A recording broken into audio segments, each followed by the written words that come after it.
Welcome, everybody, to the Natural Born Hunter podcast. I'm your host, Will Bradley, joined by my co-host, Phil, the Iceman Mendoza, as always. And tonight we have two very special guests from Alaska Guide Creations, who I know you have all heard of, and most of you out there are wearing their products, maybe even as we speak. I know they're tough to take off. You just want to sleep with them at night. But we have Jarrett Owens from Alaska Guide Creation, and he is the man who you all can thank for actually having a place that is so convenient to put your binoculars when you're out hunting or shooting 3D. And we got his right-hand man, Carlos Bersabe, who I'm sure you also know if you're on social media or if you have recently seen him in the Kill Cliff Archery Challenge video there raising money for the Navy SEAL Foundation. So welcome to the show, gentlemen. How are you tonight, Jarrett? Great, great, Now, this is your first podcast, correct? correct. Now, Jarrett, what's it like actually creating something that's changed the way so many people not necessarily hunt, but maybe carry their gear or think about gear? I mean, I don't know if I could think of Western hunters actually having to put their binoculars somewhere else other than their chest now. Uh, that's a good question. I've been a guide my whole life, and when I first started up in Alaska, it was like a year's wages to pay for your European optics, and I realized the value of high quality optics in hunting, and you practically slept with them, just like you said. And I remember I just put them in a leather pack, and then eventually I ended up designing it to become a chest pack for numerous reasons. It the original reason was to protect the valuable binocular from getting banged around, and then to keep the rain, dirt, and snow off of them, and keep them clean. And then I put the straps on them and designed it so it would keep it close to your chest. So you take off running and moving, they weren't bouncing around. And then the other part of it was there are a lot of valuable things that you need at your fingertips. So I made extra pockets on the pouch for that. and and then I've used it for many, many years guiding, and I kept improving on it. My original ones were made out of leather, and the hunters used to say, "Who do you got to know to get one of these, Jarrett?" And little by little, I kept working on them, and then I'm not, and then fortunately, I met Carlos with the power of the social media, and because I haven't been around computers much in my life, and he's been giving me a big hand, and so we're a good team together, I think. Yeah, I got the privilege of meeting Carlos here about a month and a half, 2 months ago. Yeah. He'd come down to the shop, and he was telling me a few small stories about kind of the harness and I think you may even show me a picture of the early ones, the leather one. I'm not sure if you're the one who showed it to me or somebody else, but I tell you what, you know, like you said, you've got a good teammate there, a partner in Carlos, and in helping promote the product and take it to the next level. Because essentially, like Will said, I can't imagine having my binos anywhere else but right at my chest. And I've used lesser products in the past, and being able to use this product here since the start of this season for me, I tell you what, it's in bad weather, in steep conditions, and in any conditions, I with the product. So I think I thank you first of all for making that product, but and at the same time, I mean, tell us a little bit more about how long it took you to make some of those early prototype leather harnesses. Because like I said, I did see a picture of one of those, and it was pretty neat to see the leather version of the harness.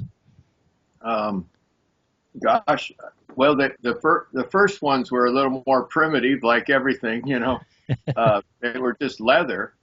Just it's pretty simple. It's just a leather pack, and I had them going around my neck. But then I realized that created neck tension, And so I've changed the strap a million times, it seems like it, but I finally got the strap designed so there's no neck tension and it stays on your body when you're active and you're running after pigs or bears or whatever it is, or on a horse or ATV. You got to be able to tighten these babies down, and they can't be bouncing up and down on you.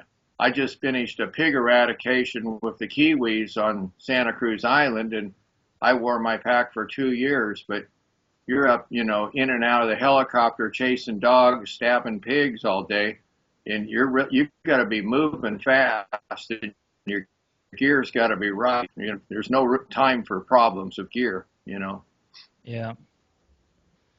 So I mean, there's got to be some of those stories that stick out in your mind and in your past and your guiding experiences that what's one of those stories that kind of sticks out in your mind as to memorable, be it for a bad situation or a good situation. We'd love to hear some of those stories from that country and that time. God, there's a million stories. Yeah, Carlos just fed me a hamburger that's bigger than I am. I'm half asleep. Hard to I get fired up here. Let me see. Let me think. Tell them about the Italian guy. Italian guy. Yeah, the one who you said didn't understand what you said when you said it's a gamble. Yeah. Well, is that the kind of story you want, or do you want a story about the pack? Or I was just telling any story that comes to mind, you tell us. We take them all. Carlos was just asked. I was just telling him. I went to Safari Show, and I hadn't been there in a while, years ago. And I went to Safari Show, and as an example, you meet people from all over the world. The people just fly in from everywhere in the world, that are serious hunters. And this guy came by with a giant gold chain around his neck and hugged me and he kept going, gamble, gamble, gamble. And he kept saying gamble, and he didn't speak hardly any English. And you're talking to so many people and running into so many people. I remember, I guided him in Alaska on a Dall sheep hunt and bear and moose and stuff. And I walked by and I shook hands. Hey, good to see you, buddy, and all that. And then I was talking to some friends, and then 10 minutes later, I just realized what he was talking about. And I have to tell you a quick story. We were backpacking for Dall sheep. We're 2 or 3 days back in, and he didn't speak English, and we spotted a big ram, and it was right on the edge of a cliff, and I didn't want him to shoot. And he says, is it bueno? And I said, yes, it's bueno. But I meant it was a good ram to shoot, but it wasn't a good time to shoot. And we had a communication problem, and he shot at the wrong time. So the ram fell off the cliff instead of coming closer to us where it would have been right easy to get at. And it fell down this cliff, and it took us almost 2.5 hours to get down to the sheep. And it was getting late. And by the time it took us so long to get down to the sheep that when we got there, there was a black bear eating on the sheep. And he goes, oh, bear. And I said, oh, man, I don't know if we got enough down in the bottom of this hole. And he got all excited and shot the bear. And I shouldn't have let him. But anyway, now I got a bear and a sheep, and it's late. And I skinned the bear out real quick, and I caped the ram out, and I got the meat, and I loaded it all up in my pack. And in those days, I was an animal. But the thing is, going back up, you have to take 3 or 4 steps every time because there's so much ice underneath the gravel and stuff. And you take 3 steps to get 1 step. And I had a heavy pack with the bear and the sheep. And I finally got halfway up there, and it was getting dark. And he ripped his pants, and he was hurting. And I realized that we're in a bad situation to get up on top of the camp. It was so steep and rocky. And and it's Alaska law, you never waste meat. And I've never ever wasted meat in my life, but this is one time I left some meat there, and I took half of the meat, the back straps and hindquarters, and I left the neck and some of the poor cuts. And then we made it to the top, camped up there, and then we got on top, and he kept wanting to go down this other canyon to get back. We're like 3 days in, or a long ways back in, and I kept telling him, gamble. No, it's a gamble. We can't go that way because I don't know if we can make it out that way, because there could be big waterfalls in those canyons that you can't get through. And I said, we have to go back the way we came. And he thought that was too far. And I kept saying, gamble, gamble. But to make a long story short, we ate sheep meat and berries for another 2 days hiking out of there, and everybody was worried about us, but we got out of there, and we had the sheep and the bear, and then we parted. You know, he went back to Italy, and everybody was happy. But I was telling him, we walked in the safari show, and he hugged me and he goes, gamble, gamble. So it took him 10 years to figure out what gamble meant. He went to Las Vegas and found out you're taking a chance, you know. But I was just telling Carlos that story. But I don't know if I could tell you a lot of bear stories and all kinds of stuff, you know. But yeah, when you do a lot of this, a lot of things happen, you know. So when did you come up with the idea for the binocular harness? I lost track, but I know it's over 35 years ago. When I was guiding up there, like I said, I was just trying to protect my most valuable asset. You know, in open country, there's nothing more valuable than good optics. And in those days, I had a pair of LEITZ, which is a company before Leica, you know, and they're wonderful binoculars. And that's the binocular I used but then shortly thereafter, I guided the owners of Swarovski numerous times before they ever brought Swarovski binoculars to the United States. And I became really good buddies with some of the family, and they made a dealer out of me. And to this day, I'm still a Swarovski dealer. And I'm really into optics, and I'm really big into tripod glassing. And Carlos and I were out this morning. We had 2 pair of 1556 on tripods, and I was showing him how we can spot deer miles out, you know. Yeah, I saw some pictures you guys posted of that. That's I tell you, until I was on my first sheep hunt this year, Jared, and I've never spent as much time behind the glass as we did scouting and sheep hunting this year.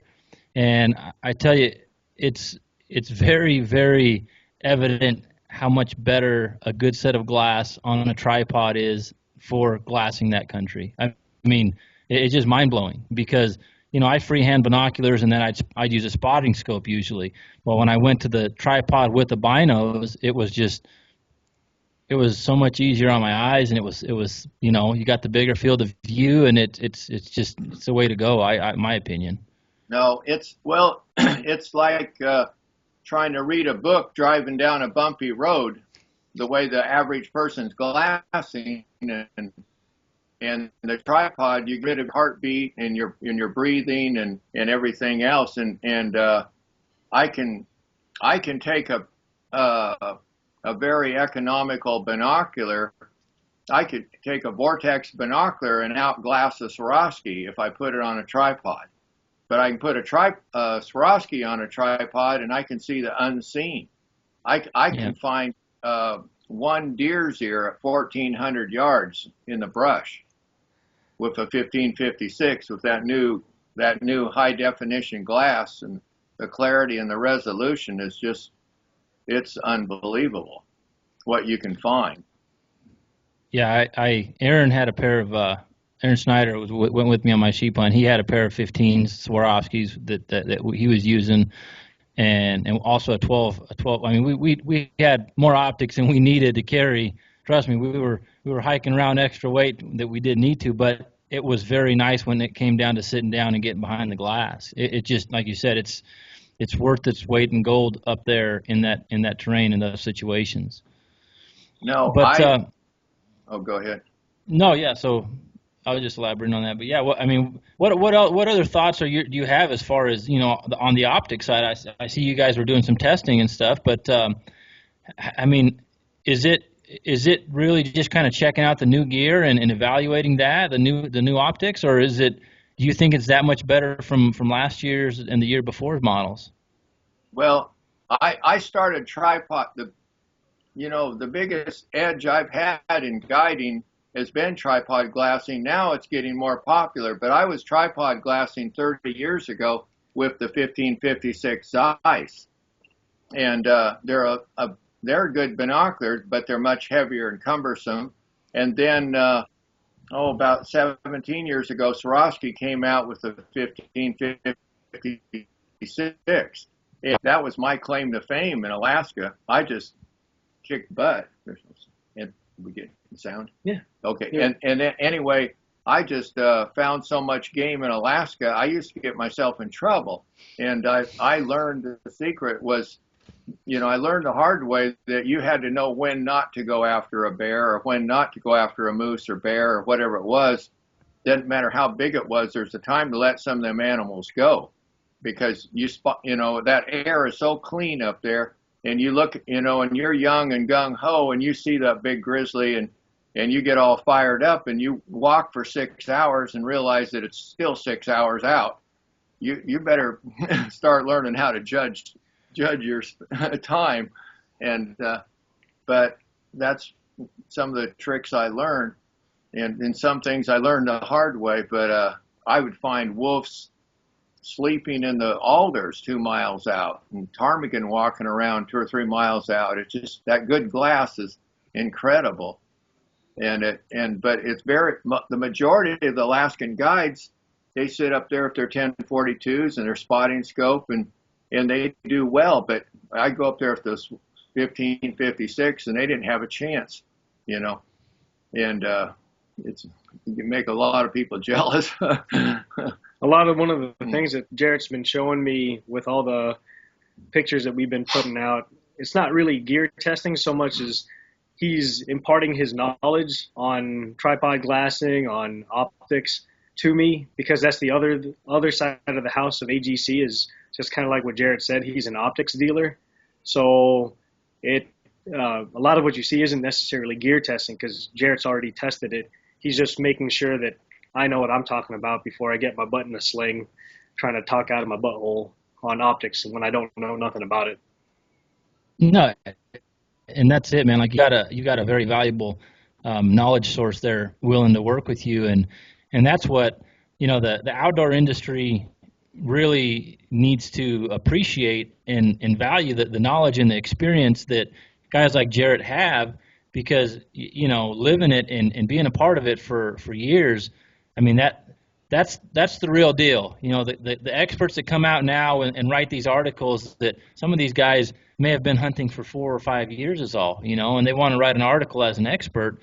Well, that's not expert advice. Expert advice is sitting right next to you, So that's where I see it, and I can appreciate and try to listen to any story or piece of expertise that is offered in that situation, because it's just, I mean, you got that bear in the background right there. I bet you there's a story with that, and an experience learned with that. I could tell you a lot of bear stories. In fact, I put a bear story on my brochure. I don't know if that's proper etiquette, but my a pair of binoculars actually saved my boss's life. You want to hear that story? Yeah, let's hear it. Tell it away. I'm trying to remember now.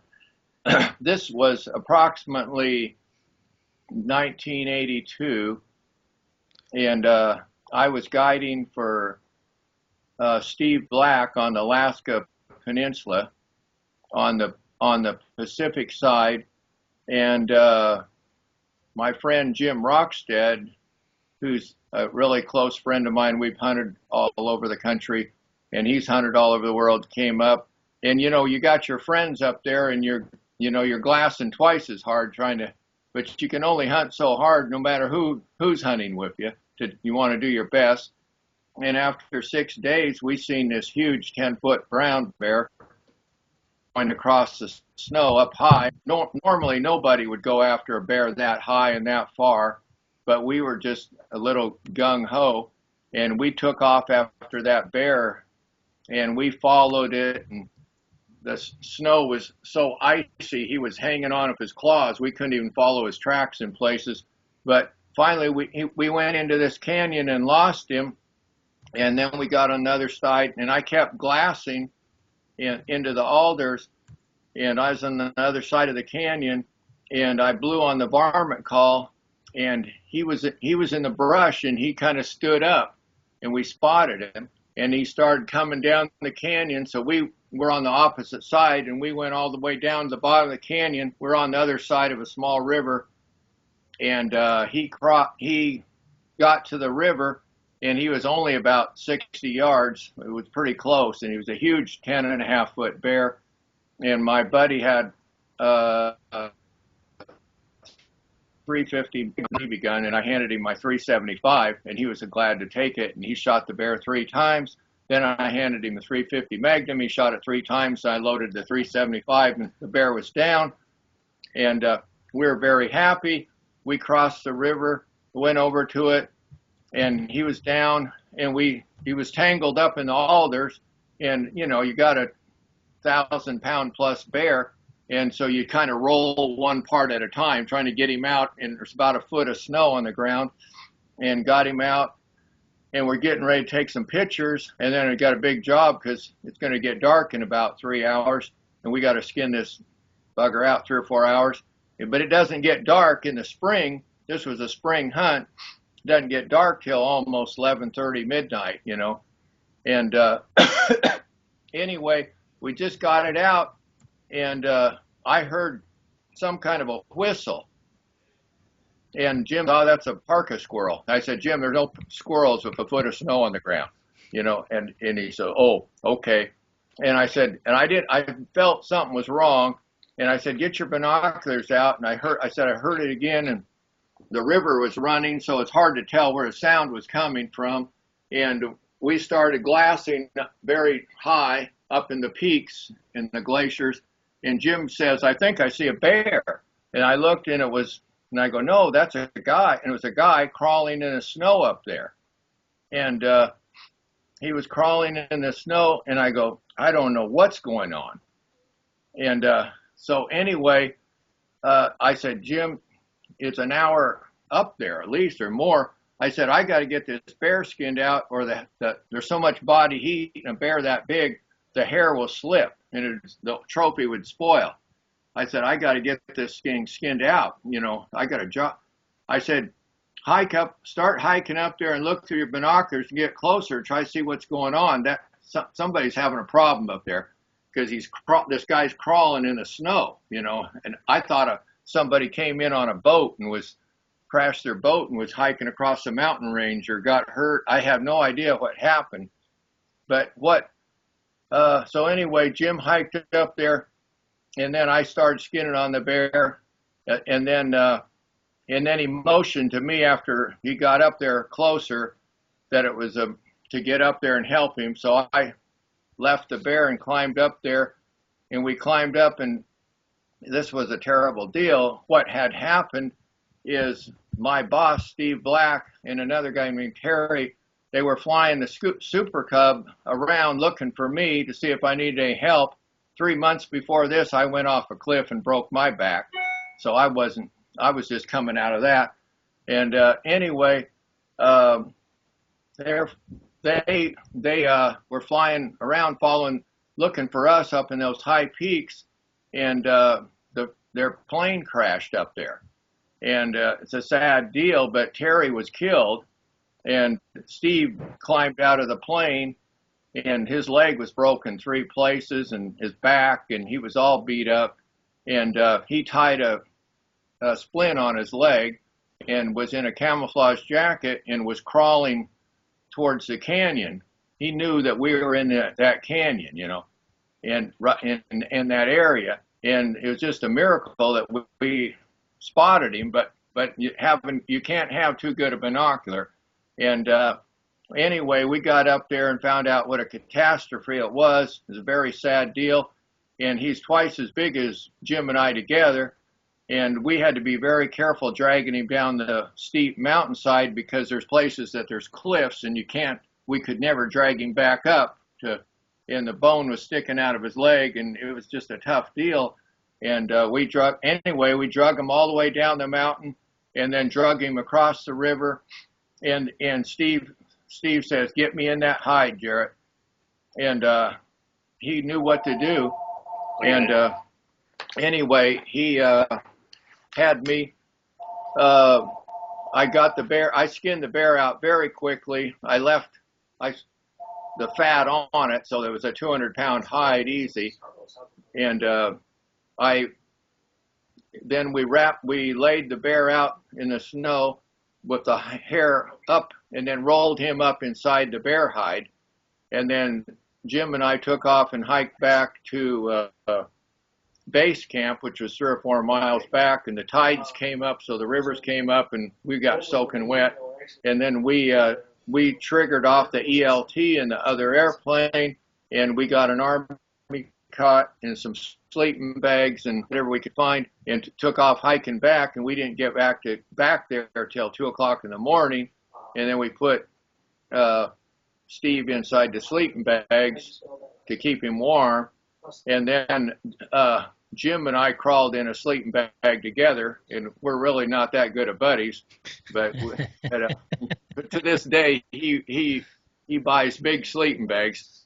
But anyway, we crawled in this mummy bag together because we're in the snow and it's cold, and we're tired, and it sounds pretty bad, but what do you do, And anyway, it got light about 4:30, and I took off and hiked over this mountain range where the other hunter and client, Dr. Rhodey and Gary, the other guide, were. And I hiked over that mountain range. I used the binoculars. I'd never been there before, and I found their camp, hiked down to the camp. I pulled out my space blanket and laid it out on the brush. I shot 3 flares, and I shot my 375 3 times. And then I didn't know what else to do. They were out chasing a bear, but somehow they'd spotted me and heard me. And then I was pooped, and I fell asleep right there. Nothing else I could do but wait. And they came back there in 30, 40 minutes, and I felt like I'd been laying there for hours. And so they came back, woke me up, and then I got them, and we hiked back up over that mountain range. But Gary went on and hiked over another mountain range to a place that was doing a herring study, and they got a hold of a little radio that got a hold of somebody else that got a hold of Kodiak and told them what a catastrophe we had. And they sent one of those giant helicopters out of Kodiak up there. And we got back we hiked back that evening, and the helicopter came in, and really the Coast Guard, really good people. And we told them what happened, and they took Steve put him in the helicopter, and Steve was really hardcore. I remember they were carrying him away. He told me to fill the hunters out, just fill the rest of the hunters out. But after you're lost, you're a good buddy. Nobody's in the mood to hunt. And then I remember they said that we're sorry, we're now not allowed. The Coast Guard said, we're sorry, we're not allowed to carry guns or trophies in the helicopter. And I didn't have the energy to pack a 200-pound bearskin 5 miles back to camp, and without it being fleshed, or it's just too much weight. And then the guy, we were just exhausted, and the guy goes, he said that, and he says, well, I'm not looking.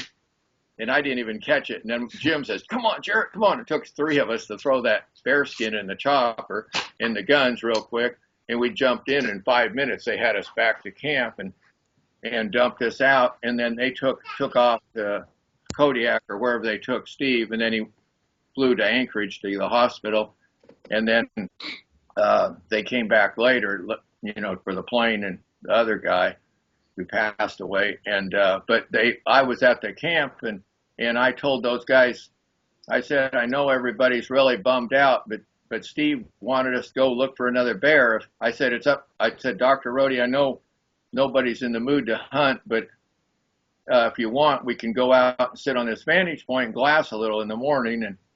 And nobody even talked or said anything. Everybody's bummed out. And we all walked out there an hour and sat up there and glassed and looked at some sow and cubs and smaller bears. And then after an hour, Dr. Rohde just says, I just don't care about hunting anymore. And nobody said anything. We just walked back to camp and spent a week in camp. And before, anyway, they flew in and got us out of there. But I guess that's a story of binoculars helping, to find somebody that's in trouble. I don't even know how to follow that, Phil. How about you? No, man, that's I mean, those kind of experiences in stories, like I said, they're just, you listen to it and it's, I mean, you think about, man, what a heartbreaking story, but at the same time, just persevering and getting, the injured person out, and man, it's like I said, it's hard to talk about that because of the situation, because of the tragedy. But those are some of the stories that you live through, living that lifestyle. No, we didn't have satellite phones and all those nice toys in those days. Yeah, no, I can imagine. I had some family of mine. Actually, I'm going to be going down to hunt with them here tomorrow in New Mexico.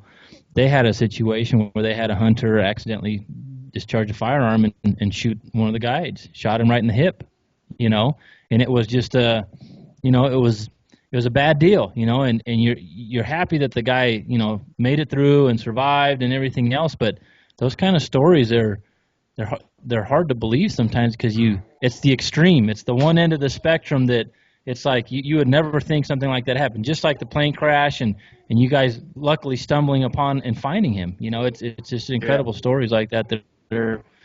It's a bad story, but it's still an incredible story to hear.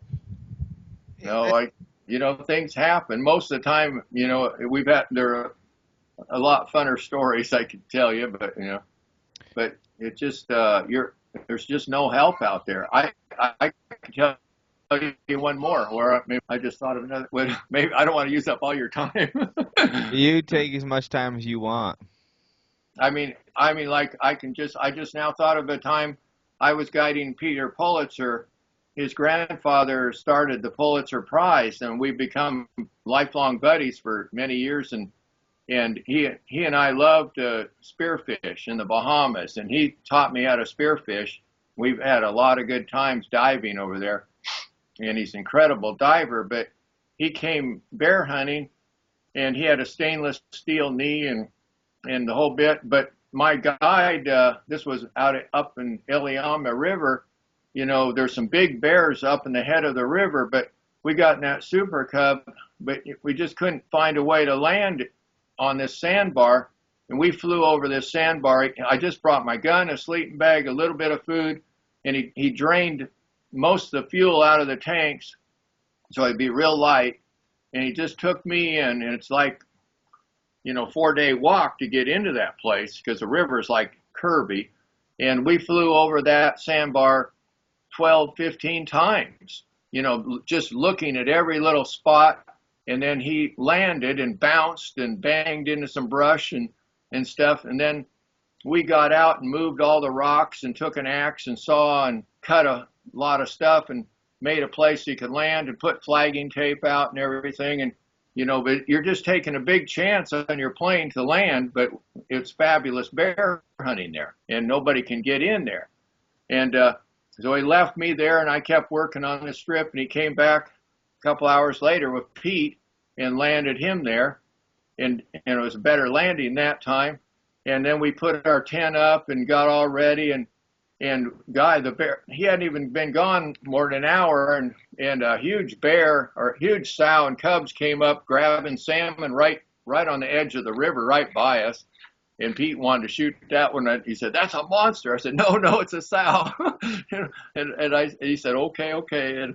And then that evening, we hiked up the river and checked the wind, and wind was in our face. Everything was good, and I kept hearing something squeak, and that I asked him what that was, and it was his knee, his stainless steel knee, making noise, and said, "Get some oil on that thing." And then we had tracks everywhere, and then he told me, and the next morning he says, "I'm not feeling very good. Why don't you go out and shoot my bear?"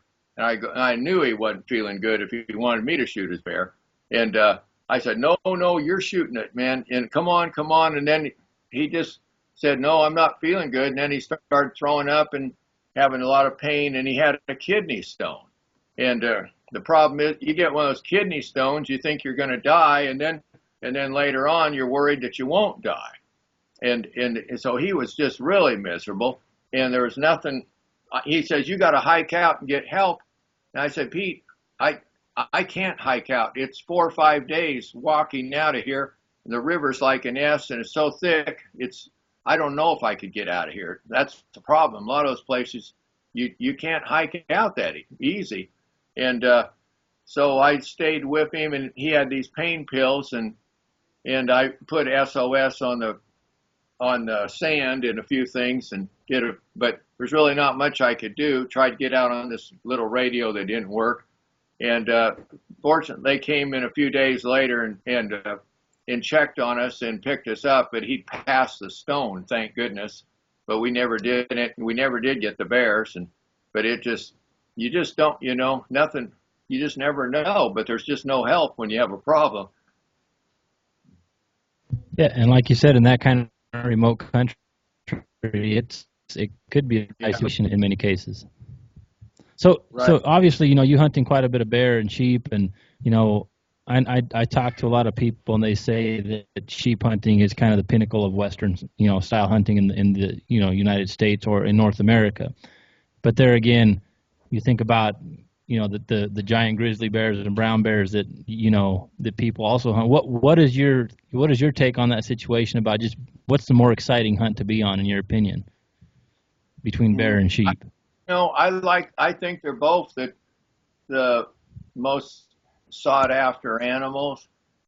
Sheep hunting is it's a ton of work climbing up those mountains, but it's just so beautiful when you're on top of the world up in that alpine tundra, it's just nothing prettier. And in fact, the last sheep hunt I was on was with Jim Rockstead and his brother, and we got a 38-inch sheep, which is a good sheep. And then we went out. We never did get to other sheep. We're trying. I called in grizzly within. They didn't think it was coming in. I called for 45 minutes. He was so far down the canyon, and he circled around downwind and snorted, and I just squeaked on that call, and he come in, and we shot that bear at 30, 40 yards, and my gun even went off, and I'm not the hunter, but it was coming in so fast and so close. He didn't complain. Both our guns went off at the same time. But so you getting a sheep and a grizzly on top of up in the high country like that is really quite a rush. But when you call those grizzlies in on the varmint call, it's 100 times bigger rush than calling a coyote. And it was a lot of fun. But you got to be careful blowing on those varmint calls, because you don't want to be calling in sows and cubs. But I knew he was a good bear, But I didn't know if he was heading our way, and then I didn't think he was going to come in. But he circled the mountain and winded us, and he still came in. If you could only hunt one animal, right, for the rest of your life, Jarrett, what would it be?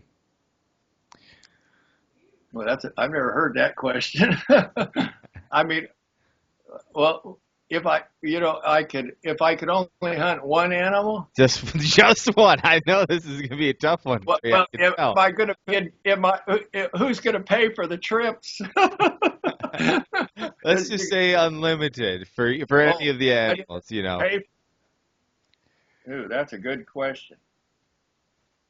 I don't. I have to think about that because I love the bear hunting, but I don't want to eat bear the rest of my life. I'd rather be eating deer. I don't know. I have to think about that one. And then sheep hunting is more exciting. But I'll tell you, it helps to hunt sheep when you're a little younger. Yeah. Yeah.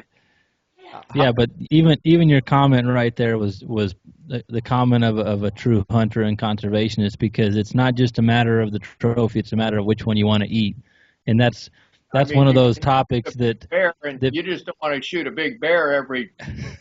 You know what I mean? Most guys are happy to get a big bear, but deer you can justify shooting a buck every year. absolutely, and that like I said, it's one of those conversations that anti-hunters don't really get to be involved in, and they don't see that part of the experience, of enjoying the fair, enjoying what you kill. And just that comment was pretty interesting. I enjoyed. I mean, like I said, it's just further proof to me that of the experience of a hunter like yourself. Speaking of the conservation side of things, Jared, I know you've been involved with some conservation efforts, and what have those entailed? Conservation efforts. Yeah, as far as the pig problems you've been a part of, and Um, I don't know. I mean, I think all hunters are conservationists, naturally. But I did used to work on Santa Cruz Island for 22 years. I had the lease on Santa Cruz Island. I owned Island Adventures, but unfortunately, the National Park Service literally took us off the island, and you could write a book on that one because those people are, in my opinion, practically Nazis. But the government it's a bad deal. I had a hunting and recreation business on the east end of Santa Cruz Island, and everybody loved it. I used to bring out 600 bow hunters a year, and but the Park Service wanted to make a national park out of it, and they took it by a legislative taking from my friends who are attorneys that own the island. A legislative taking means if our country is at war and Ford Motor Company, and they could go into Ford Motor Company and say, we're taking the company because we need to build army tanks. We're at war, and that makes sense. But I don't feel like it was an emergency that they had to take the island from the owners. But there's a lot of politics involved, but I really enjoyed the island all those years until they took it away from me, and then they got rid of all the animals. But there's just a lot of controversy out there on that. But they aren't indigenous animals, and they're overgrazing the island, which is true. But if you kept the numbers down, I think it was all good.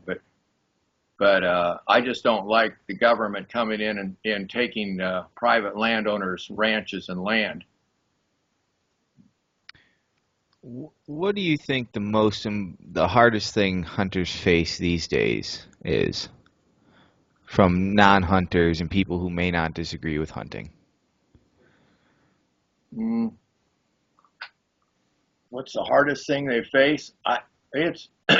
Hunting is, unfortunately, hunting is getting to be a lot more difficult to do and a lot more economically. I feel sorry I think that's why we have so many people that are on drugs or whatever their problem is.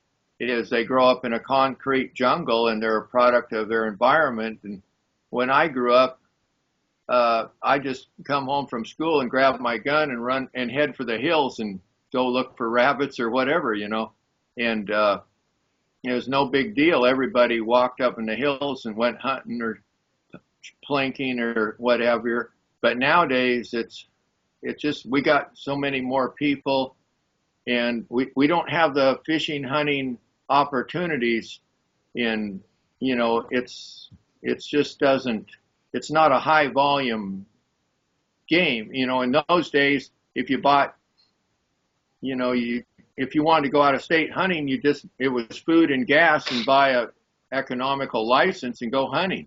But now to do the same thing, it takes a big pile of $100 bills and some tags that are very hard to come by.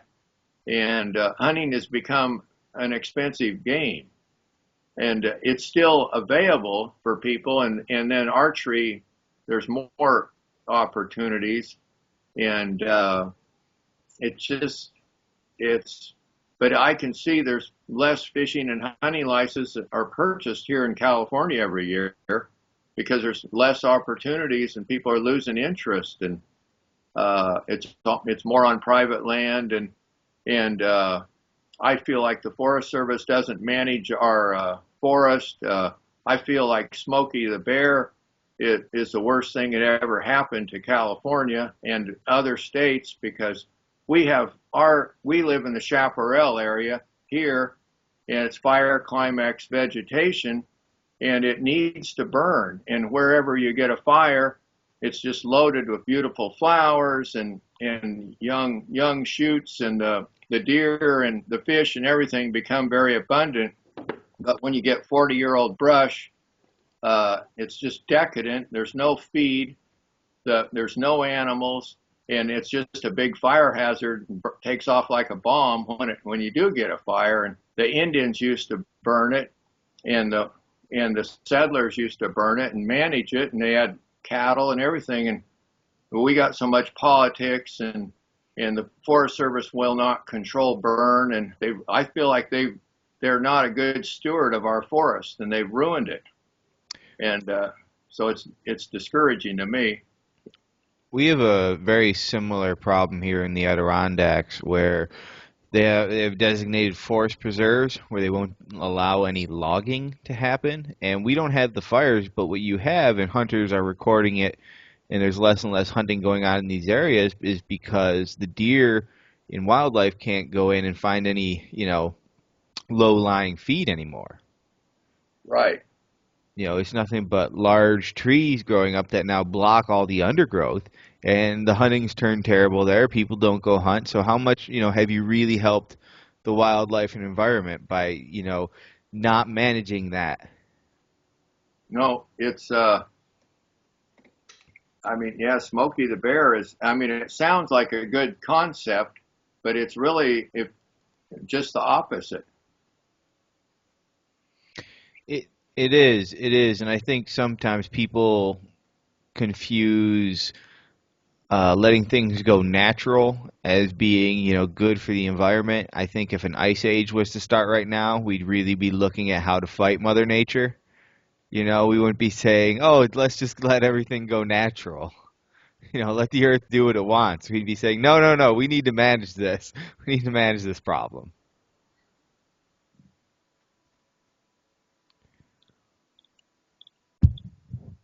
So, what other? I mean, you've been. How long have you been in California, Jarrett? I was born in Utah, and then I grew up in California, up in a small town of Ojai, up in the mountains, and then I started guiding on Santa Cruz Island when I was about 20. And then met some people that hooked me up with people in Alaska, and then I guided up there for off and on for 30 some odd years, and then the island also, and then I got the lease on part of the island later on. I was on the island for 13 years, and then I'd go back and forth to Alaska, and it was kind of a combination of Santa Cruz Island and Alaska for many years. So that's all I did was hunt. And I did go to BYU in Utah, and I got a degree in recreation. And I run a recreation business on the island, and I had a bed and breakfast and kayaking and all kinds of other programs too. But the archery hunting was the main deal. So what's your take on that? I mean, so if you've been guiding archery hunters for years and you've seen the evolution of the equipment as it stands today, what's your thought on that? Has it gone too far with modern technology with the compound bow, or is it just like everything else? What's your take on that? I feel like it's like everything else. I mean, I was talking to Swarovski today, and they're coming out with these tactical or long range shooting scopes, and one of the guys says, "Well, Jared, everybody's a sniper now," and we were kind of laughing, but it's I don't care for this long range shooting with guns. I mean, I think it's a great sport for varmint hunting, and but I don't think it's ethical, even if the guy can hit one in the head every time at 1,000 yards or 800. I just don't feel like it's hunting, even if they are expert shots and are dead eyes. I don't. And then I watch these people with these carbon arrows and these compound bows, and it's a hard call, because I see animals get wounded. It just gives people opportunity. I think it's up to the hunter. I think it's good to have the accurate stuff, but I think it's up to the individual hunters just to use a little common sense with their guns or their bows nowadays, because it's otherwise you have an opportunity to just wound more game. Yeah, and that's it, and not let that, closing the distance to that 20 to 40 yard range, when you're talking about bow hunting. I think there's a lot lost there, because a guy can step out to call it 70 or 80 yards with the modern compound and feel confident on hitting the animal at that distance, but you lose a lot of the experience by closing that last 20 to 40 yards and getting that closer shot. I mean, that's where a lot of I don't know, I just feel like it is becoming not so much a lost art, but technology is damaging hunting. Yeah. I gotta be careful what I say, but you don't. I feel like I could go join the tree huggers in a way, and some days I feel like, because if you stop and think about, I know guides that are complaining how much fuel they're burning. I'm saying it's going to cost me $5,000 a month to check 50 to 100 trail cams. And then I guided some hunters in Colorado, and they actually were disappointed that I didn't have a portfolio of trail cam photos for all the bucks on the property. And I mean, they're and I said, hey, I don't hunt that way, and I said, I've scouted out and there's some good deer here, but I don't have a trail, a portfolio and of all these, well, which buck do you want to hunt? We've got da-da-da-da-da. And it's just, I think it's good technology. Did they want it's like for the deer as well? Pardon? Did they what? Did they want cute names for the deers as well? Deer? Yeah, I guess they probably like names, Old Broken Horn or yeah, it's like a shopping list is what it comes down to. And I don't. I think that working that extra. I'm kind of hard-headed in a lot of things that I do, and I think that closing that gap and sometimes spooking an animal out because you try to get a little closer, build some character now and then, and it adds to what hunting is. Because, like you said, I agree. I think that a lot of hunters, and I see it in my pro shop all the time. I've got a pro shop here in Denver, Jared, and I see the customers that come in, and they come in a week before they're about to go out on their hunt, and they want their bow tuned up, and they need to get it resighted back in because they go hunting in 3 or 5 days. And it's like, whoa, this is stuff that you should have handled 2, 3, 4, 5 months ago, you know? And so it's gotten too easy for some people, and it's gotten to where it's because of technology, people can be lazy and not really have to hunt or not apply themselves. And it's, there's legally and ethically, and it's illegal, but, there's people that have big money, and it's not legal, but a guide can go up there and find a monster, a huge sheep, and he can go up there with other guy. He can get a satellite phone and live with that sheep for 7-10 days, and he can be calling somebody anywhere in the world to get on a plane and get up there. And I know of hunters that have flown up there and got the biggest ram you can imagine, and flown back 2 days later, and it's not legal and all that stuff, but technology is not good sometimes. Yeah, the element of surprise on the hunt in many cases is gotten lost, and just the unknown, hunting the unknown is something that's also gotten lost. I mean, you know, I'm not trying to throw people under the bus, but I heard the stories, years ago when the Mossback guys were killing 400 class bull after 400 class bull in Utah, and then you start hearing some of the stories that, oh yeah, they had guides following the herd of elk around, for 2-3 months at a time just to know where they're at. So once a hunter came in, it was just hiking up to a certain spot where they knew they were going to be and point and shoot. That's not really hunting. Well, they've turned it into a big business, and it's unfortunate, but money involved in it, and it's not good. I've always thought that hunting is the unknown, and that's what makes it hunting. Otherwise, it's grocery shopping. Right. You're just going out there and, target practice and grocery shopping, man. Whack them and stack them. Exactly. If you know how it's going to end, that's not hunting. No. If you don't have the sense of adventure and the unknown, then you've taken out, in my opinion, out of hunting what makes hunting special. Well, let's be honest, Will. If we all had your money to go out and hunt on these, elaborate hunts and all that, Will, then it's different. But we know your budget and your lifestyle of hunting, so you probably can't relate to what we're talking about. I think I heard somebody say earlier that missing and blowing out animals builds character. Oh, yeah. If that's true, then I have more character than anyone else in this industry. If there was a competition between who could have the least success in their own backyard, I think I could come in first.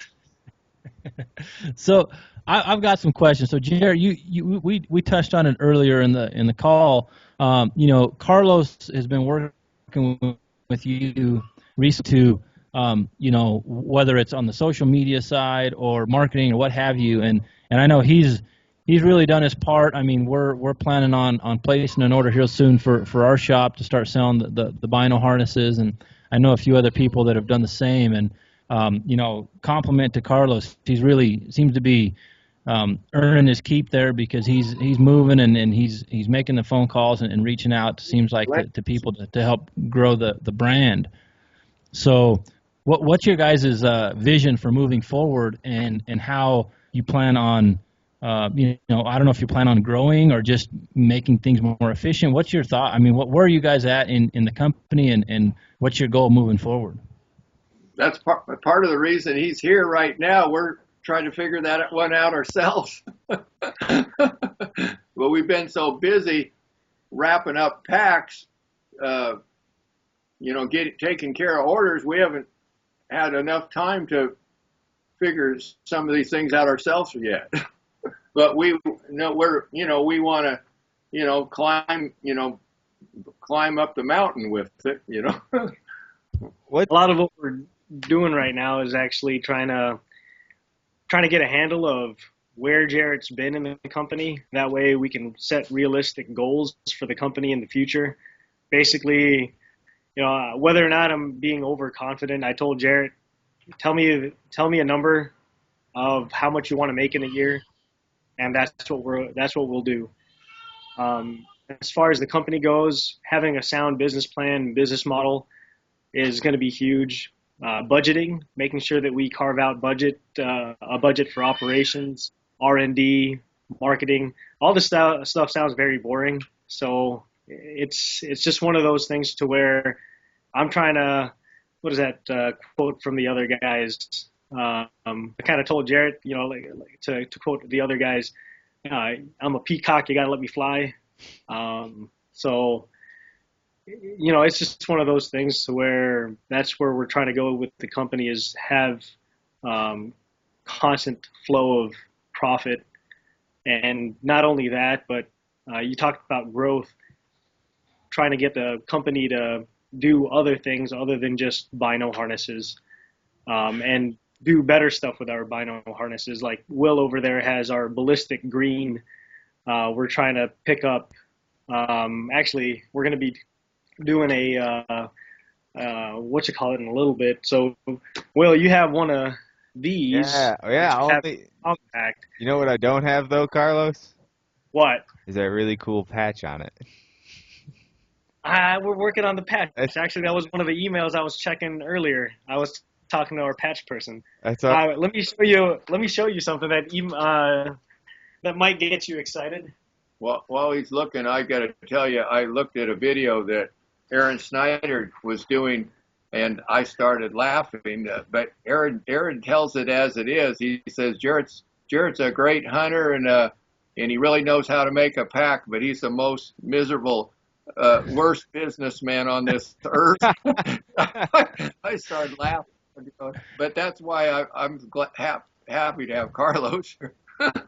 Yeah, and it's obvious you guys got a great product there, and we're happy to support you and work together with you guys, as we'll get into further down the line here. But yeah, Carlos, let's see what you've got. Show us some of the new stuff, man. We're excited to see that. Yes. Here is what we're calling the Guinness. It's going to be a limited run, and this one that I'm holding in my hand right now, we're trying to figure out how we're going to do a fundraiser for a worthy organization, but we're going to kind of auction it off. One of the things you can see, it has the Max Pocket. It's the Alaska Classic, but it's different than the other packs because it's not like Ninja Black. It has that black and tan to it, so it looks really sharp because it makes everything pop out real nice. But we're coming out with a rangefinder pouch that you can attach, coming out with a modular system. We're working with Jason Phelps from Phelps Game Call to, I don't know if I'm allowed to say this. Hopefully Jason won't get mad at me. I think he's probably said it anyways to other people, so I'll say it. But for elk calling, the diaphragms, they need to breathe, they need to dry. And a lot of the things that they come in are these plastic cases that don't let them do that. So during the R&D process, we're going to work out a way to have something attached to the pack or a standalone pack that provides that for people who do hunt with diaphragm calls, for whether it be turkey season or elk. So a couple of other things. Working on an ultralight day pack that attaches to the bino harness kind of deal. We're not going to compete with our sister companies that work with packs. It's really just a super ultralight thing for a day's hunt, I guess. So a couple of things down the pipeline. Something like your 3D shooters might really, flock to that. You got your bino harness in the front. Is it like a small pack on the back or something that attaches to that? Is that kind of what you're thinking?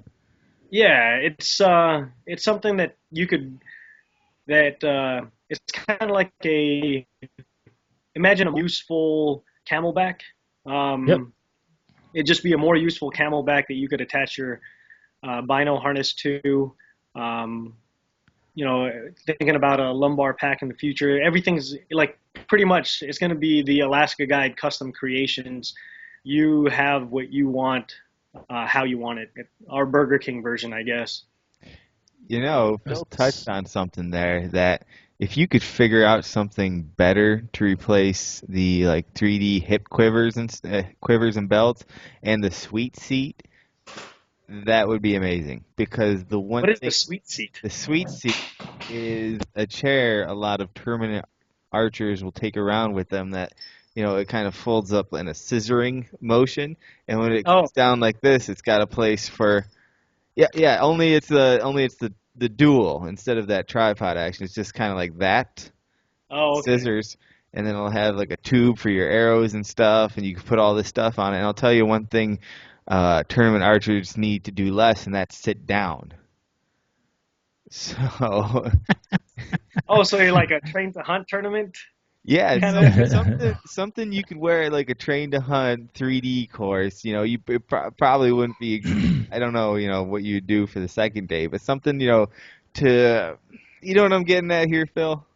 Yeah, no, I get you. I mean, there's you guys' options are really endless because you're in a category that there's a couple other companies that are doing good stuff, right? But there's nobody that's doing really good quality stuff like your guys, and I can attest to that from having hunted with it recently. And I got to compliment you on that hat, Carlos. I got to know where I can get one of those hats, man. What kind of It, hat is that, it's Phil? What's that? What kind of hat is that, Phil? How's that brim look? Yeah, well, you know what though? Look at that. I'd sport that. I might give it a little bit of a bend just because that's my style, just a little bit. But I'd wear that hat, That's looking man. pretty flat there. I'd wear that hat. That brim's looking Hey, pretty flat. you know what? I know how to doctor a flat brim, so for my style. So, but You did the hat's sharp. So I will wouldn't have those, worn it will otherwise. those Alaska Guide Creation hats be available on the website, or where Well, do they will be very soon. I'm trying to talk to Jared into being comfortable with the accoutrement, if you will. all the flavor? Yeah, trying to get the decals, the shirts. We have shirts that we're testing out. Jerry Shaw from Photo Lab Studios came out with some concepts and ordered these for the folks on staff and who wanted it, and I really like it. I don't usually wear a whole lot of stuff, but at the same time, it is pretty cool. So when it does become available, I will definitely let you know. Here's So the thing I say to Jared is people see a company like yours and it's so authentic and original and head and shoulders above its competitors that once they start using the product and their buddies start using it and it kind of becomes this little you know don't just talk about don't just wear the brand but be the brand sort of thing, and people want to be a part of that little mini tribe that gets formed. It's like a little clique, and I know because uh in my Instagram feed, I don't know if there's a single guy on there that's out in the West that doesn't have one of the Bino harnesses, and I can almost trace back like which guy heard from which guy all the way back to like I heard from Brock Akers, you know. So it's definitely a good thing that I would encourage. I would, yeah, I'd sport that hat too. By the way, just saying. Maybe some flasks. I've been to take some Get tests 'em. before. Once we get them, for sure, I'll drive down. What'd you say, Phil? I missed it. I had a little lag. I've been known to take something off Carlos's chest before, so Oh, that's he said. Oh man, that's oh, Does that's Jared know about that? Does Jared know how Phil got I his relieved back? I relieved Carlos of his own bino harness Right. right before my sheep hunt. He came down and was showing me the stuff and yeah, I kindly relieved Carlos of his own bino harness because it was the right camo and the right size. Give you the vinyl harness right off his own back. I didn't tell do you what. anything Jared wouldn't have done. It's what our company is about, is making sure that that we take care of each other. So it's nothing that Jared wouldn't have done anyways. And it's American made. That Oh yeah, it is. America. that's That's right. that's where it was more meaningful to me coming off of that it was Carlos, is that I was glad to add some stories to the harness. But that brings me to another, I guess, comment and question. Jared, did you ever envision seeing product, multiple camo patterns, and I mean, you guys got 3 or 4 different patterns now. You're breaking up. Yeah, you're breaking up. Sorry, can you hear me okay now? Sorry, getting maybe a little. Okay, so I mean, did you ever envision when you made your first leather harness and then tweaking it, and then fast forward here how many years to seeing your product with 3 or 4 different camo patterns on there and probably more in the future? I mean, what's your thoughts seeing that? That's pretty kick-ass, to see all the top companies that are producing camo wanting their pattern on your stuff. No, it's kind of neat. I've just been, I got excited about it, I guess. And I've had my dad's had health issues and different things in our family, and I just haven't had time to really get fired up. But I was telling Carlos today that when I grew up, that's the only thing I lived for was hunting. I never had a girlfriend until I went off a cliff and I was in a hospital. I was 32 years old, and the nurse took me home. Everybody's laughing about it, but and then I ended up Micronesia scuba diving with her. But I discovered women. But I know that's pretty stupid. But I was into hunting serious, and but anyway, I was telling Carlos today that I've dreamed of hunting all over the world. That's and but sometimes we find out that we can't afford it, the time or the money or the energy or everything or practicality. But I feel like my dream is kind of coming true because I'm getting letters and emails and pictures. Here's a guy from Kyrgyzstan with a big ibex, and he's wearing a bino pack. And here's somebody in Africa wearing a bino pack. And here's somebody in all parts of the world. So I was telling Carlos, I feel like a little bit of me is going with them. So how do I say that? Does that make sense? Perfect sense. So I'm really 100%. part of the dream is coming true, maybe. Well, all I can say is enjoy it and continue what you guys are doing. I mean, like I said, Will and I are thrilled to be wearing them and want to help you guys promote and push the product because, consider us part of your team, 100% because we're users, we're believers and happy to be I don't know. I mean, what do you think, Will? I'm happy to be on the team, Yeah, and we really like you both. Oh yeah, well, thank you. And we really appreciate it. And I've always booked my hunting trips, and I just like hunters. I just get along good with hunters, and I used to have all the hunters come out the island, and I just feel at home talking to hunters, and it's been part of my life. But I enjoy talking to people, and I've met a lot of wonderful people, just calling up, asking about the packs and such. I gotta know, because for those of you who are watching the video, you'll know exactly what I'm talking about. But there's a very large bear behind you. What's the story behind the bear? Oh,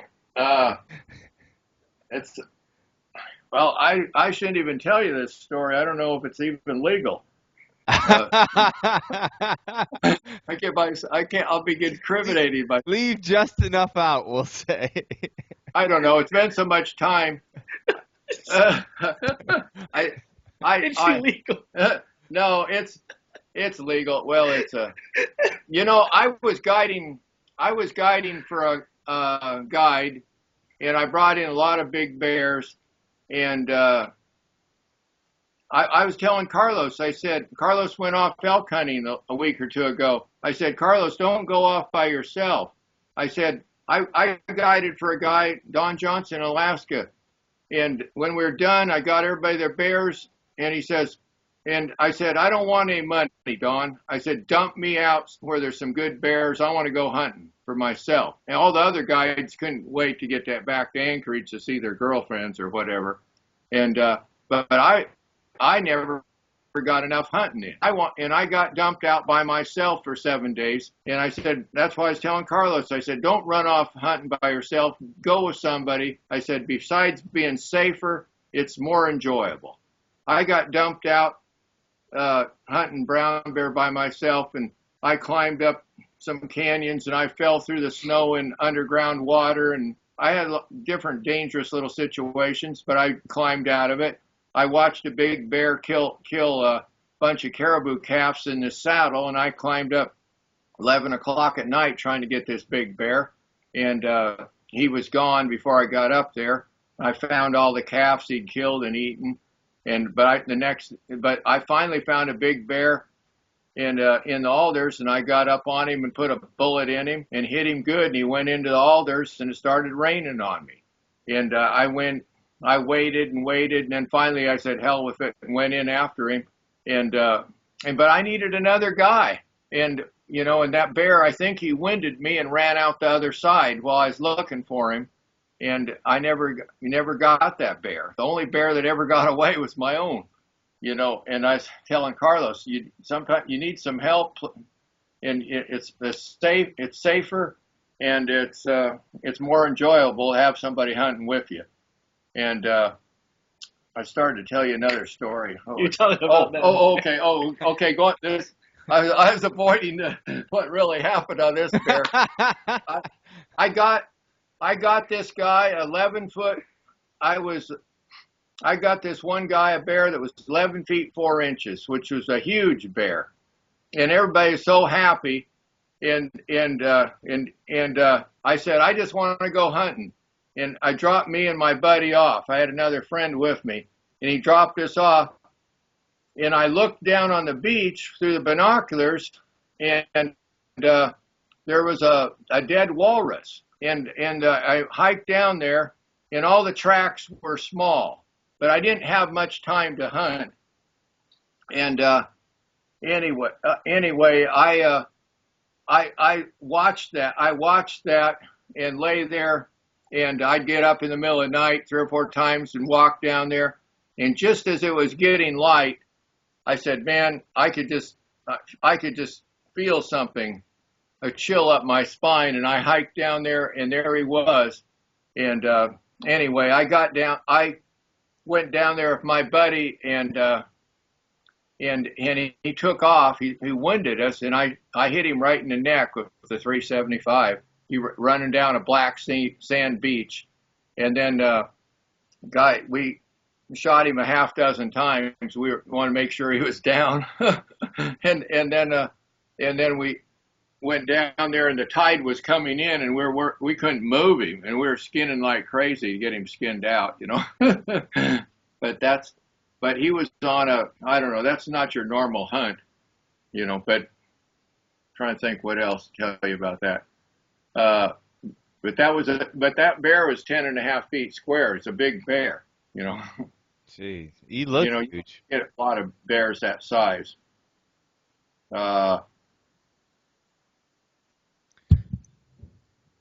So what were you about to say? I said you left Will speechless. I don't even all his hunting story. I mean, I already know where I'm on the hunting ladder, very close to the bottom. But just listening to Jarrett makes me, you know what? It really gets me pumped up for the hunting season to start here in New York, and I feel like listening to him, all these stories are the reason I'm a hunter. It's because of that adventure, the unknown, it's the hunt. That's what it is. It's the hunt. And I can't wait to get out there. And I hope someday I have stories as good or close to being as good as Jarrett's. Oh, good. So what were you going to say, Carlos? I was going to say, you asked a question about how Jarrett felt about the different camos. It's pretty interesting that you bring that up, because we picked up a camo this week. Oh, wait, I want to guess. Can we guess? Yeah, you can guess. Go ahead. You want to go first, Phil, or you want me to go? You go first, Phil, because I think I'm going to get it first try. Fusion. Is that your same guess? No. Is that what it is? Is it Fusion? Yeah. I wouldn't have guessed that. I was gonna guess ASAT. I wish it was ASAT, but I'm You're happy. an ASAT guy. I am an ASAT guy. It's just I'm waiting on ASAT to get the material. Once ASAT gets the material, we'll have it. Is that But what keeps you guys from getting certain camo patterns? Is whether they have material or not, or do some guys just not want to give you their camo? no, ASAT's perfectly fine. I talked to Tormson about it, and he's good with sending us material. It's just whether or not they have the material on hand to give us. But I talked to Kenton, and they have the material from First Light, and they have the material in their and the warehouse. Actually, I thought it was already at our warehouse, but I talked to their warehouse today, and they're sending it out. So we'll have that, which will make several people happy, like Ryan Avery. He's waiting for his. Snyder. So we get that material, he'll have his. So yeah, we're picking up ASAT as soon as they have their material, and First Light Fusion once we get theirs in this week. We're excited about that one.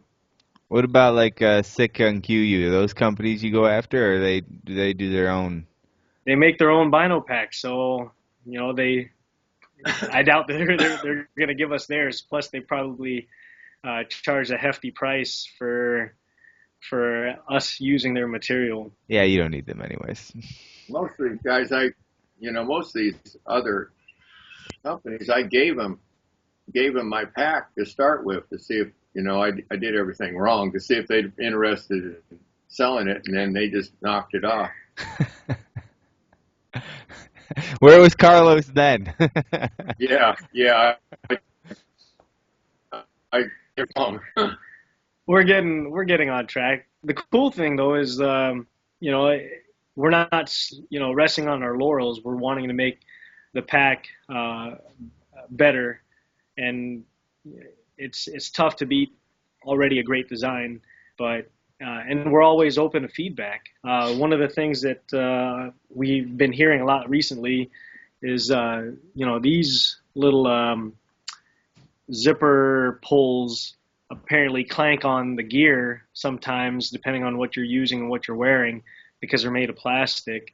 So we're trying to explore different ways of making it quieter, because for the most part, people, whether you're a bow hunter or rifle hunter, you don't want your gear to sound like you're a warning sign to the animals that you're shooting. So a whole lot of different things. I wish it was ASAT though. Well, I am an ASAT guy. It's kind of one of those things to where a lot of people, you don't have to match, but I love ASAT. But you should match, right? You don't have to, but you should. No, I don't care. It's just I love ASAT. I'd get a whole sleeve in ASAT if I could. I already got the brown. It's it's just like flat brim hats. You don't have to wear them, but you should. Well, It's a fashion show. What was what's that? Go ahead. I said this camouflage has gotten to be a real fashion show. You know what, Jared? You're absolutely right. And accessorizing in the mountains, hey, animals probably can give two craps if what you're wearing, right? It's the truth. But to your buddies, it matters. That's all. That's all I got to say. I tried hunting in a loincloth once. Well, weren't you gonna shoot? Hey, man. Loincloth? I was at the costume store last night with my son. I was at the costume store and I was looking, and I was like, I gotta find a costume, that would be, Tarzan or something, so I can go do this. I couldn't find anything, so I was looking. Do not actually hunt in a loincloth because it is very uncomfortable. I was in North Dakota because I do longbow hunting too, traditional hunting. Oh, cool. That's your Indian name, right? Oh yeah, no, I don't know. I mean, it was a bad experience. I thought, hey, I'm gonna do this the old-fashioned way. Jeez, hardcore. Well, because I'm not actually Mexican nor am I Native American. My ethnicity is Filipino, and so I got these, Filipino things, the garb, and We need to I'm get being that picture. serious. I want that picture. I want a picture of this. I even like did body paint and everything. Oh It was goodness. You looked like it was The Rock came out as a wrestler for the first time. Warrior what? paint, man. The Rock when he came out as a wrestler. Oh, when he was Rocky Maivia. That's right. Oh, dude, it was miserable because like mosquitoes, like eventually the DEET would wear off, and mosquitoes in North Dakota were really miserable, and I didn't last very long. That was the first time and the last time I'm ever hunting in that traditional manner. I looked cool as all get out though. I mean, back then I was still cut up, so Yeah. it was awesome. You were ready But for a Halloween party, but not for a hunting party. yeah. Yeah, that was not a fashion show anyone wanted to go to, I guarantee. Let me ask you this, Carlos. Do you like supplements?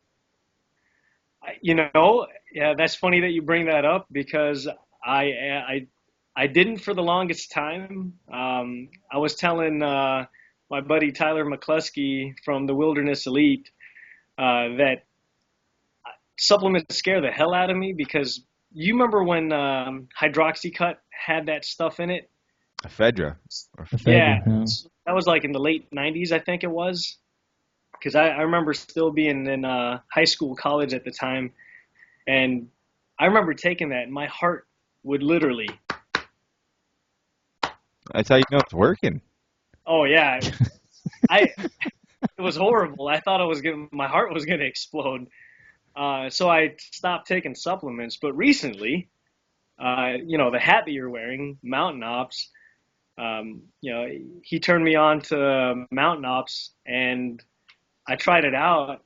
I did the 30-day challenge. So I talked to Jordan, and he,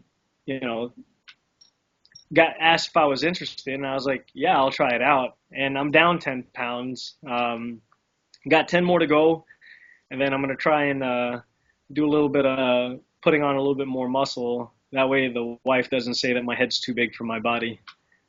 So the Mountain Ops worked for you in the 30-day challenge. yeah, it's been working. I don't, like I was texting Jordan the other day that I'm Mountain Ops for life. I've been using the Ammo, the Renew, the Blaze, and the Enduro. Do you know what Enduro does? Well, it has electrolytes. Hey man, that's gonna haunt me forever. But I will tell you this though. I thought have you been did mixing. I have been mixing the Yeti with my Enduro, and for that long energy release. And I tell you what, man, I've been enjoying that mixture since actually I started trying that mix after the whole podcast Loss of Words. But anyway, go ahead, Carlos. Keep elaborate on what you're doing, man. We want to hear about your story. Jarrett, you'll have to. Well, no, it's knows what we're I've talking been at a plateau for the longest time trying to, and I eat pretty healthy, at least for the most part. I have a cheat day during the week, but I was steady at a plateau, and because I run about 5 miles every day. It's not one of those things to where I don't have the physical ability. I don't have the look that I have the physical ability. And Jarrett's actually gonna be trying some Mountain Ops pretty soon.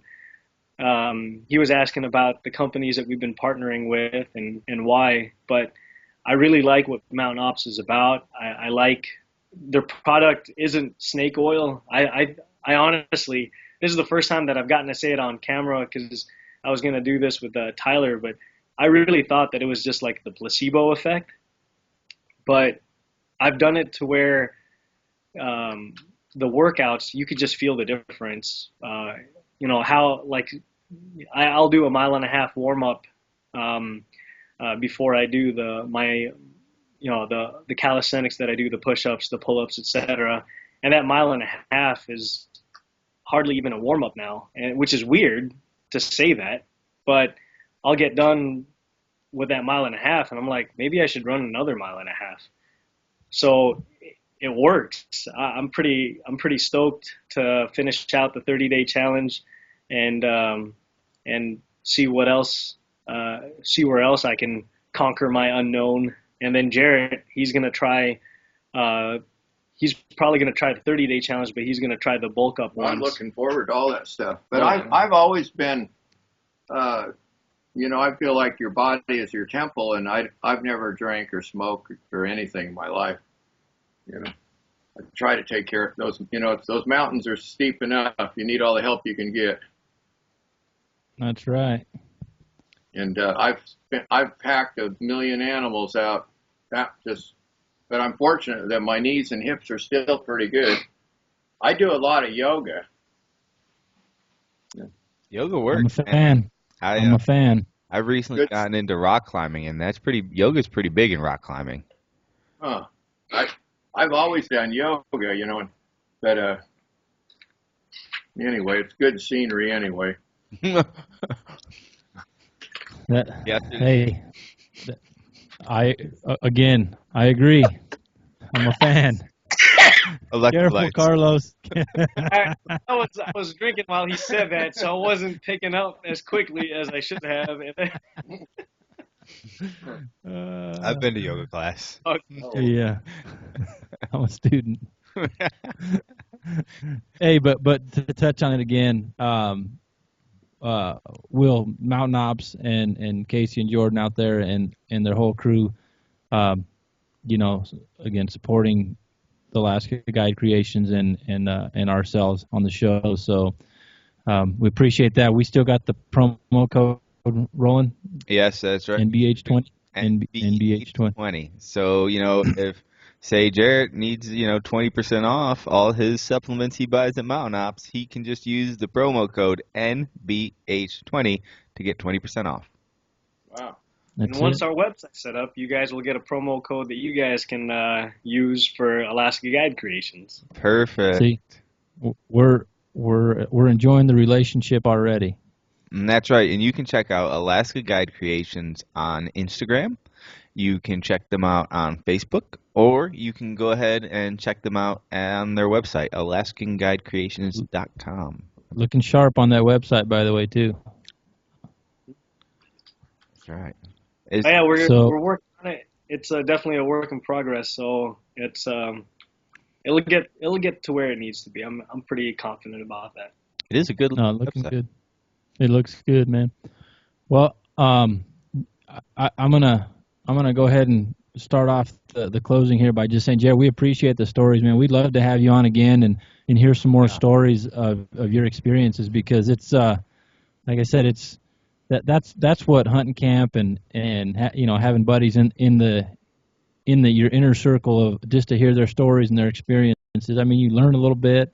You feel like you've partaken in that adventure with them, you know. So we appreciate your stories and your insight into hunting, and I'm sure Carlos is trying to take in as much as he can right now. But you know, I appreciate it. Love to have you back on. Looking forward to working with you guys moving forward. But Will, you got anything else to add? No, just thanks for coming on, guys. I really appreciate it. Love the product. And, you know, this episode is really what this podcast is all about. I'm sure there's people who, you know, will listen to it and during the week and be getting excited for hunting on the weekend, because just, you know, listening to Jared's stories, I'm excited for our season to open.